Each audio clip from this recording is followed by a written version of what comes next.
भारत रत्न अटल बिहारी वाजपेयी अमर रहे।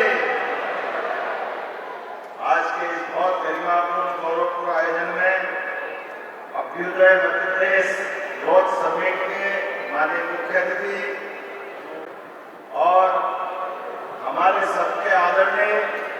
यशस्वी गृह मंत्री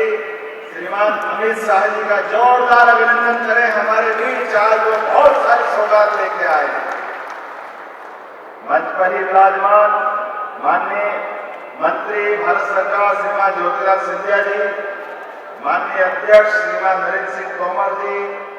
माननीय प्रदेश अध्यक्ष हेमंत खंडेलवाल जी, माननीय प्रभारी मंत्री तुलसीराम सिलावट जी और मंचस्थ सभी सम्मानीय अतिथिगण, उद्योगपतिगण, इस अवसर पर ग्वालियर के सभी प्रबुद्ध नागरिकगण, आमंत्रित अतिथिगण और इस अवसर पर हमने अपने रोजगार उद्योग वर्ष में जिनको हमारे अपने विभिन्न योजनाओं से अलग अलग प्रकार के रोजगार के अवसर उपलब्ध कराए, ऐसे हमारे प्यारे प्यारे भाइयों बहनों, दोनों हाथ जोड़ के आप सबको प्रणाम करता हूँ, आपका अभिनंदन करता हूँ। आज के इस अवसर पर हमारे लिए सौभाग्य की बात है, स्वर्गीय राजमाता सिंधिया जी की ये नगरी,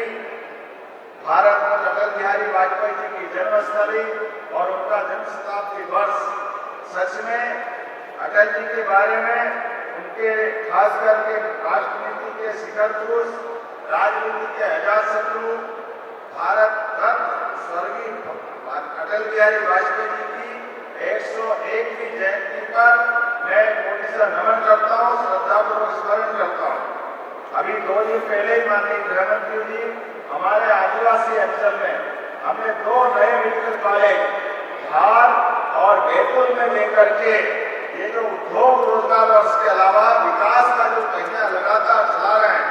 एक के बाद एक लगातार सौगात पे सौगात मिल रही है। मुझे इस बात की प्रसन्नता है, प्रदेश की 8.5 करोड़ जनता के लिए आपके माध्यम से GIS के आधार पर भोपाल में जब हमने उद्योग रोजगार वर्ष के अवसर पर ये संकल्प किया था कि हमारे राज्य के अंदर सभी क्षेत्रों में रोजगार के अवसर उपलब्ध कराएंगे, जिससे महिला, युवा, गरीब, किसान सभी वर्गों का कल्याण करने के लिए माननीय प्रधानमंत्री श्रीमान नरेंद्र मोदी जी ने जो 4 श्रेणियां दी है, जोरदार अभिनंदन श्रीमान नरेंद्र मोदी जी का करें, हमारे अपने यशस्वी प्रधानमंत्री का, जिनके कारण से हमारी सरकार, उनके आशीर्वाद से, आपके कुशलतापूर्वक से एक एक करके सभी क्षेत्रों में समान रूप से अपने विकास के नए आयाम रख रही। जब मैं उद्योग रोजगार वर्ष की बात कर रहा हूँ तो आज इस अवसर पर लगभग 2 लाख करोड़ के निवेश का जो सौगात आपने देश में दी है वो अद्भुत दी है। लेकिन इसके अलावा भी माननीय प्रधानमंत्री जी को मैं धन्यवाद देना चाहूंगा। हमारी सालों पुरानी एक ऐसी 33 साल पुरानी परेशानी जिसके आधार पर इस प्रदेश में कई दंश सहे, कई निरपराध लोगों के हाथ काटे गए, पैर काटे गए, हत्याएं की गई नक्सलवादियों द्वारा, और आपने अपनी माननीय प्रधानमंत्री जी के आशीर्वाद से और आप कुशल रणनीति के बलबूते पर ऐसे नक्सलवादियों के सफाये का, उनके सरेंडर का, नक्सल खत्म करने का, माओवादियों से ये जो देश को मुक्त कराने का संकल्प लिया, ये इस बात की प्रसन्नता है। आपने उसकी लाइन भी निश्चित की। आजादी के बाद पहली बार ऐसा एक तरह से इतने कठिन विषय को लेकर के एक संकल्प लेते हुए एक राजनेता और केवल संकल्प के धनी उसको पूर्ण रूप कराने वाले गृह मंत्री हमारे बीच चल रहे हैं। मुझे इस बात की प्रसन्नता है। आपके मार्गदर्शन में मध्य प्रदेश ने 11 दिसंबर को लाल सलाम को आखिरी सलाम किया है। मैं आपको बधाई देना चाहता हूँ। सच में ये बहुत बड़ा काम आपके माध्यम से हुआ है, जिसके आधार पर कांग्रेस के लोग जिन्हें अपने शासनकाल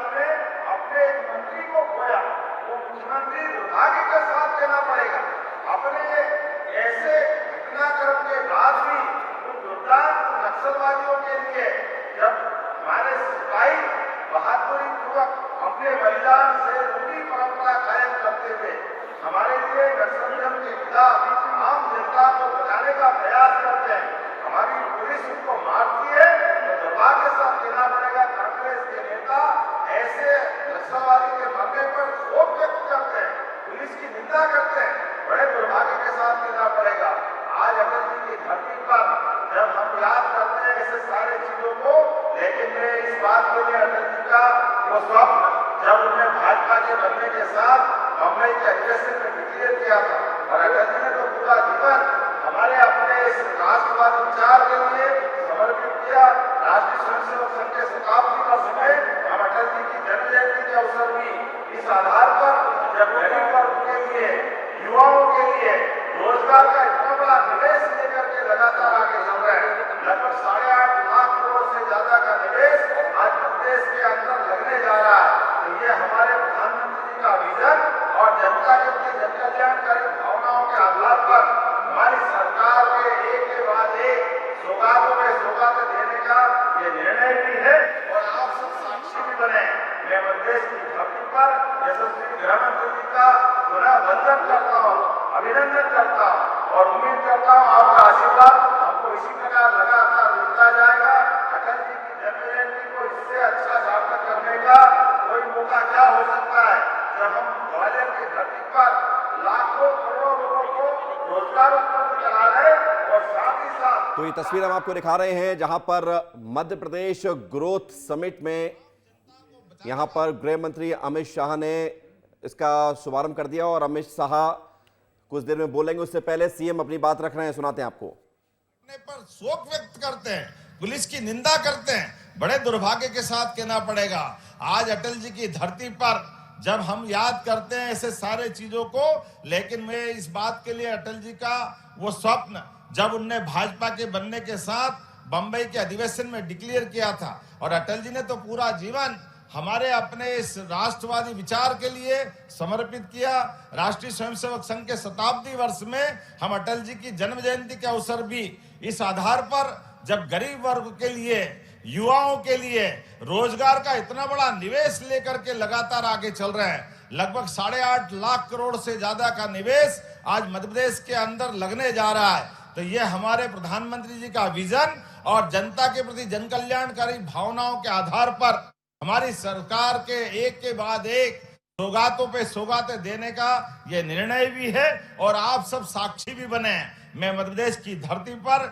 यशस्वी गृह मंत्री जी का पुनः वंदन करता हूँ, अभिनंदन करता हूँ, और उम्मीद करता हूँ आपका आशीर्वाद हमको इसी प्रकार लगातार मिलता जाएगा। अटल जी की जन्म जयंती को इससे अच्छा सार्थक करने का कोई मौका क्या हो सकता है, जब हम ग्वालियर की धरती पर लाखों करोड़ों लोगों को रोजगार उपलब्ध करा रहे, और साथ ही साथ प्राकृतिक खेती का एक रीवा में एक और आयोजन कर रहे हैं। ये अटल जी के हमारे उनके व्यक्तित्व के आधार पर, हमारी पार्टी की विचारधारा के बलबूते पर ये जो बड़ी बड़ी सौगातें मिल रही है, एक बार फिर मैं आपके माध्यम से प्रदेश की जनता को बधाई देना चाहता हूं, और जोरदार अभिनंदन करें यशस्वी गृह मंत्री का मध्य प्रदेश की धरती पर। आप सबसे आह्वान करते मेरी बात समाप्त करता हूं। मेरे साथ बोले, भारत माता की।